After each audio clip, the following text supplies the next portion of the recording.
নূহ আলাইহিস সালামের জীবনী থেকে 18 নম্বর যে শিক্ষা আমাদের জন্য তা হলো সন্তানকে গড়ে তোলার ক্ষেত্রে মায়ের প্রভাব। সন্তানকে গড়ে তোলার ক্ষেত্রে মায়ের প্রভাব। আল্লাহ তাআলা কুরআনে সূরা আত-তাহরিমের আয়াত নম্বর 10 আল্লাহ বলেন, দরাবাল্লাহু মাসালান লিল্লাযীনা কাফারু ইমরাআতা নূহি ওয়া ইমরাআতা লূত। আল্লাহ তাআলা বলতেছেন যে আল্লাহ তাআলা কাফেরদের জন্য দৃষ্টান্ত উপস্থাপন করছেন। কাকে দিয়ে? নূহ এবং লূত আলাইহিস সালাম এনাদের স্ত্রীদেরকে দিয়ে। কাদের জন্য দৃষ্টান্ত বানিয়েছেন? হওয়া দরকার ছিল কাদের? মুমিনদের জন্য দৃষ্টান্ত। হয়েছেন কাদের জন্য দৃষ্টান্ত?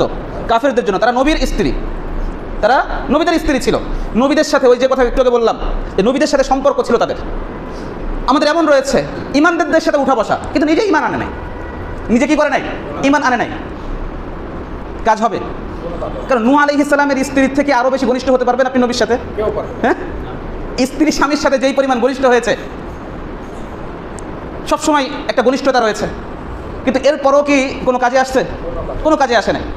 তো আপনার মুমিনদের সাথে শুধু উঠা বসা করলে হবে না, ভালো লোকদের সাথে শুধু উঠা বসা করলে হবে না, উঠা বসা তো করতেই হবে, সেই সাথে সাথে আপনারও তাদের অন্তর্ভুক্ত একজন হতে হবে, তাদেরই একজন হতে হবে। এরপরে আপনার এই উঠা বসাটা কী হবে? পরকালীন কাজে আসবে। দুনিয়াতে এটা ইমানটাকে সহজ করতে পারে আপনার কাছে, কিন্তু ওই ইচ্ছাটা আপনার থাকতে হবে, ইচ্ছা শক্তিটা আপনার থাকতে হবে।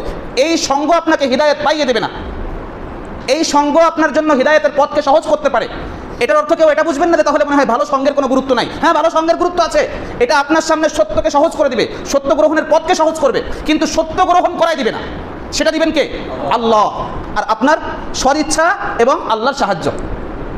আপনি আল্লাহর কাছে কতটা আন্তরিকভাবে চাচ্ছেন হিদায়াত, আল্লাহর কাছে কতটা হিদায়াত কামনা করছেন, এর ভিত্তিতে আল্লাহ দিবেন। তাহলে সৎসঙ্গের প্রভাব রয়েছে, আপনার হিদায়াতের উপর তার প্রভাব পড়তে পারে, কিন্তু শুধুমাত্র এই সৎসঙ্গটাই আপনার পরকালীন মুক্তির কারণ হবে না, যদি আপনি সেই সৎ ব্যক্তিদের একজন না হন। যেমন নূহ আলাইহিস সালামের স্ত্রী, বুঝতে পেরেছেন?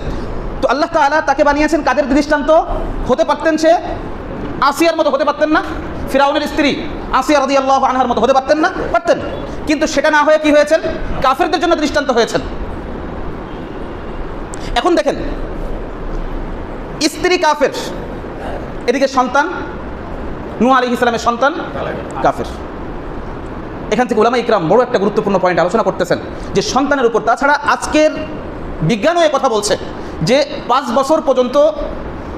বছর পর্যন্ত গুরুত্বপূর্ণ সন্তানের কি হয়, তার চিন্তার এবং সে যা কিছু দেখে খুব দ্রুত কী করার চেষ্টা করে, গ্রহণের চেষ্টা করে। আর এক্ষেত্রে সে বাবার থেকে বেশি কাকে কাছে পায়? মাকে কাছে পায়। এই জন্য সন্তানের এই জীবনটা গড়ার ক্ষেত্রে মায়ের ভূমিকা বেশি থাকে। মায়ের ভূমিকা কি থাকে? বেশি থাকে। এই জন্য মাকে সেরকম হতে হবে। মা কথা বলবেন হিসাব করে। কই পিতৃভাষা তো আর বলা হয় না। বাবাও তো কি করে? সন্তানের সাথে কথা বলে, কিন্তু পিতৃভাষা বলা হয়। এখানে নারীবাদীরা আবার বলে না যে পুরুষদের প্রতি জুলুম হয়েছে। বাবাও তো সন্তানের সাথে কথা বলে না? বাবার থেকেও তো দু একটা সন্তান কি করে, দু একটা শব্দ শিখতে পারে, কিন্তু ভাষাটা কি হচ্ছে? কারণ বেশিরভাগ কার থেকে শিখতেছে? মার থেকে শিখতেছে। যখন তার ভাষা শেখার সময়টা, তখন বাবা তো বাহিরে কাজ করতেছে, বাহিরে সময় দিচ্ছে, বেশি সময় তার বাহিরে থাকা লাগতেছে।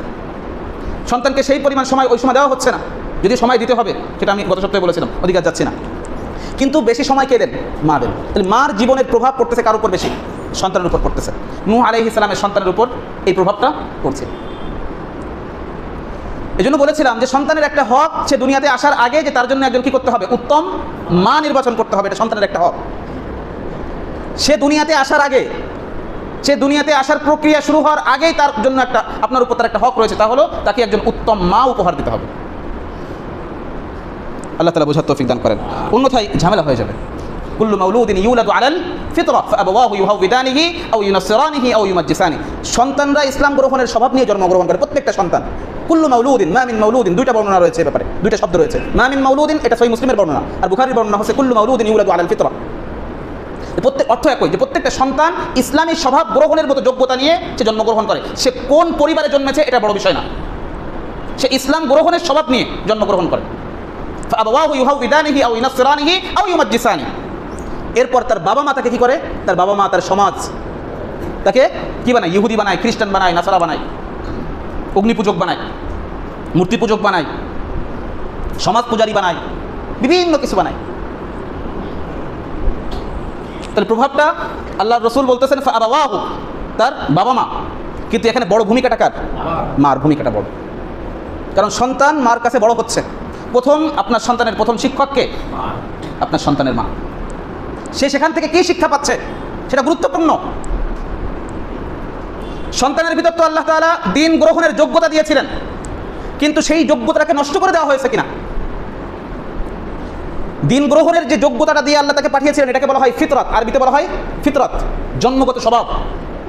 জন্মগত স্বভাবটা এমন যে সে ইসলাম গ্রহণ করবে, ঠিক ওইভাবে যদি বড় হয় তো স্বাভাবিকভাবে সে আল্লাহকে চিনবে, তাওহীদকে চিনবে, যদি সেটা নষ্ট না করা হয়। কিন্তু সমাজ সেটাকে নষ্ট করে দেয়, বাবা মা সেটাকে নষ্ট করে দেয়, আল্লাহ রাসূল বলতেছে। তো এই দায়ভার আমাদের উপর না চলে আসে, সতর্ক থাকতে হবে, মাদেরকে সতর্ক থাকতে হবে, বোঝাতে হবে এই বিষয়গুলো। একান্তে বোঝাতে হবে, রাগধাক করে না, একান্তে বোঝান। আপনি যখন আপনি একান্তে থাকছেন তখন আপনি এটা বোঝান। মাকে যদি নামাজ পড়তে দেখে তাহলে সে স্বাভাবিকভাবে নামাজি হয়ে উঠবে, যদি না দেখে স্বাভাবিকভাবে সেটা শিখবে না, স্বাভাবিকভাবে শিখবে না সে।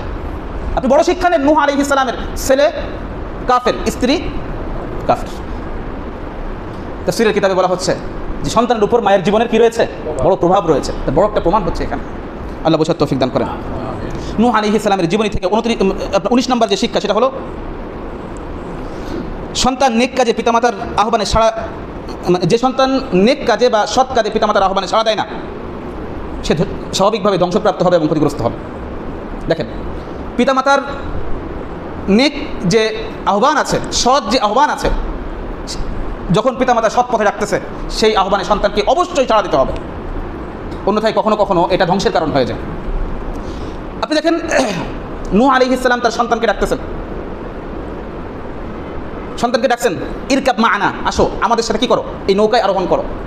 মুমিনদের কাতারে আসতে বলতেছেন, ওয়ালা তাকুম মা'আল কাফিরিন বলে কাফেরদের সাথে সম্পর্ক ছিন্ন করতে বলেছেন। আল ওয়ালা ওয়াল বারা সামনে আসবে আমাদের। তো আল ওয়ালা ওয়াল বারা এর আহ্বান করছেন যে তুমি ইমানদারদের দলভুক্ত হও, মুমিনদের দলভুক্ত হও, কাফেরদের সাথে থেকো না। যারা আল্লাহকে অমান্য করেছে, যারা আল্লাহর সঙ্গে কুফরি করেছে, যারা আল্লাহর দ্বীনকে বর্জন করেছে, যাদের না ব্যক্তি জীবন, না পারিবারিক জীবন, না সামাজিক জীবন, না রাষ্ট্রীয় জীবন, না কোনো জীবনে ইসলাম আছে, আল্লাহর শরিয়া আছে, তুমি এদের অন্তর্ভুক্ত হয়ে না, এদের সঙ্গ দিয়ে না, এদের দল ভারী করে না।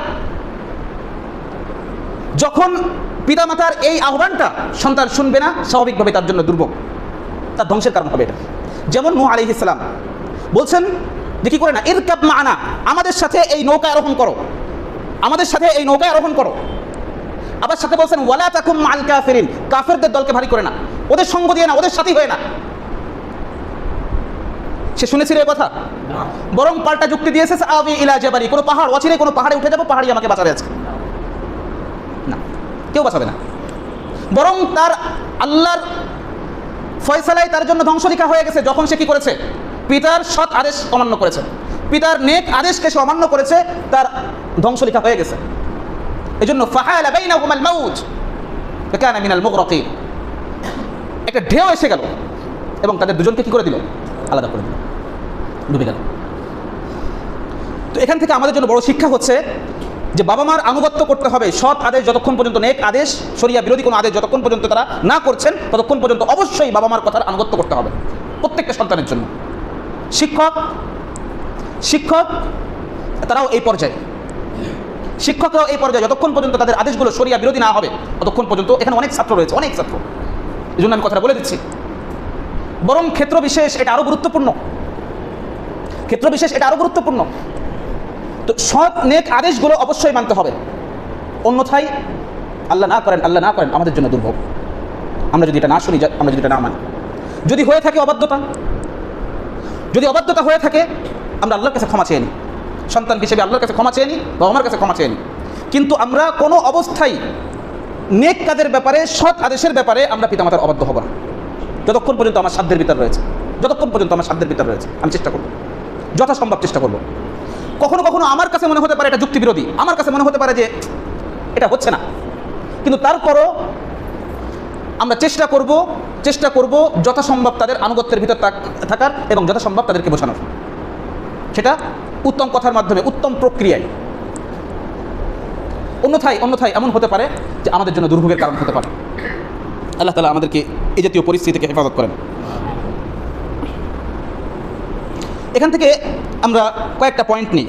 এক নম্বর হচ্ছে যে পিতামাতার আদেশকে অমান্য করা। পিতামাতার আদেশকে কী করা? অমান্য করা। নূহ আলাইহিস সালামের সন্তান সে সৎ আদেশকে কী করেছিল? অমান্য করেছিল। এরপরে নিজের এই আহ্বানের বিপক্ষে নিজের যুক্তি ব্যবহার করা, নিজস্ব চিন্তা চেতনা ব্যবহার করা। এই আহ্বানের বিপরীতে কী করা? পাল্টা যুক্তি দাঁড় করানো, নিজস্ব যুক্তি দাঁড় করানো। এরপরে এটাও মাথায় রাখতে হবে আমাদের, তা হলো যে হিদায়তের যে সুযোগটা, 3 নম্বরে এটা মাথায় রাখি, হিদায়তের যে সুযোগটা, সেই সুযোগটা কিন্তু সীমিত সময়। একটা সময়, এটা আনলিমিটেড সময় না, একটা সময় এমন হবে যে হিদায়ত কাজে আসবে না। আচ্ছা, দুনিয়ার বিচারে যদি আমরা হিসাব করি তাহলে ফিরাউন ঈমান আনছিল না? দুনিয়ার বিচারে, দুনিয়ার টাইম অনুযায়ী মৃত্যুর পরে তো আর মানুষ কথা বলতে পারে না, কিন্তু ফিরাউন কথা বলেছিল, সেটা তো আল্লাহ বলতেছেন। ব্যাখ্যা সহ ঈমান আনছিল, শুধু ঈমান না, ব্যাখ্যা সহ ঈমান আনছিল। কামা আমানাত বিহি বনু ইসরাইল, বনু ইসরাইল যেই ইলাহের প্রতি, যেই রবের প্রতি ঈমান আনছে, আমি সেই ইলাহের প্রতি ঈমান আনতেছি। আল্লাহ কি বললেন? আল আন ওয়াকাদ আসাইতা ক্বাবলু ওয়া কুনতা মিনাল মুফসিদিন। অথচ ইতিপূর্বে তুমি কি করেছো? আল্লাহর নাফরমানি করেছো, আর তুমি তো ছিলে সন্ত্রাসী। ওয়া কুনতা মিনাল মুফসিদিন, জমিনে ফাসাদ সৃষ্টি করেছো। কাজে আসছে? কাজে আসে নাই। তাহলে সে কিন্তু জীবিত অবস্থায় ঈমান এনেছে। আপনি বলতে পারবেন না আমি সেই ঈমানের ঘোষণা জীবিত অবস্থায় দিচ্ছে এবং ব্যাখ্যা সহ, কিন্তু কাজে আসে নাই, কারণ দরজা কি হয়ে গেছে? ওই যে সুযোগ ছিল, সুযোগটা বন্ধ হয়ে গেছে। তাহলে দুইটা সময় তওবার দরজা, ফিরে আসার দরজা বন্ধ হয়ে যায়। একটা হচ্ছে কিয়ামতের পূর্বে যারা পৃথিবীতে থাকবে, পশ্চিম দিগন্ত থেকে সূর্য ওঠা। আর একটা হচ্ছে একেবারে প্রাণটা যখন ওষ্ঠাগত, এটাকে বলা হয় মা লাম ইউগারগির। আল্লাহ রাসূল হাদিসের ভিতরে বলছেন গড়গড়া, অর্থাৎ একেবারে প্রাণটা যখন ওষ্ঠাগত অবস্থা হয়ে যায়, একেবারে বের হয়ে যাচ্ছে, এই সময়টায় ঈমানের দরজা কি হয়ে যায়? ঈমানের দরজা বন্ধ হয়ে যায়। অর্থাৎ আর কোনো উপায় নাই, বাঁচার কোনো উপায় নাই, এটা সে দেখতে পেয়েছে এবং প্রাণটা যায় যায় অবস্থা। ওই সময় সে কি করতেছে? সে বলতেছে, ব্যাখ্যা সহ ঈমান আনতেছে, আল্লাহর কাছে ঈমান গ্রহণযোগ্য পায় না। বরং আল্লাহ কি বললেন? ওকে ডুবাই মারলেন এবং বললেন ফালিয়াউমা নুনাজ্জিকা বিবাদানিকা লিতাকুনা লিমান খালফাকা আয়া। আমি আজকে তোর দেহকে রক্ষা করব, কারণ পানিতে এটা নষ্ট হবে না, এটা পচে যাবে না, মাছে খেয়ে ফেলবে না, কোনো কিছুতে খেয়ে ফেলবে না। আমি তোর দেহকে রক্ষা করব। ফালিয়াউমা নুনাজ্জিকা বিবাদানিকা লিতাকুনা লিমান খালফাকা আয়া, যাতে করে তুই তোর পরবর্তী স্বৈরাচারদের জন্য শিক্ষা হতে পারিস। তোর পরবর্তী আগত হাজারো স্বৈরাচার, এদের জন্য যাতে করে তুই শিক্ষা হতে পারিস। শিক্ষা সবাই গ্রহণ করেন, এটা শুরুতেই বলে নিয়েছি, প্রথম পয়েন্ট ছিল আজকের। শিক্ষা গ্রহণ করে কারা? উলুল আলবাবরা গ্রহণ করে, বিচক্ষণ ব্যক্তিরা গ্রহণ করে, যারা জ্ঞানী তারা শিক্ষা গ্রহণ করে। কিন্তু আবার সৌভাগ্যবান সে যে অন্যের পরিণতি থেকে শিক্ষা গ্রহণ করে। আস-সাঈদ মা ওয়াইযা বিগাইরি, আর ওরা বলে থাকেন আস-সাঈদ মা ওয়াইযা বিগাইরি, সৌভাগ্যবান সে যে অন্যের থেকে উপদেশ গ্রহণ করে থাকে। আল্লাহ তাআলা সেই সৌভাগ্যবানদের অন্তর্ভুক্ত আমাকে করেন। আমাদের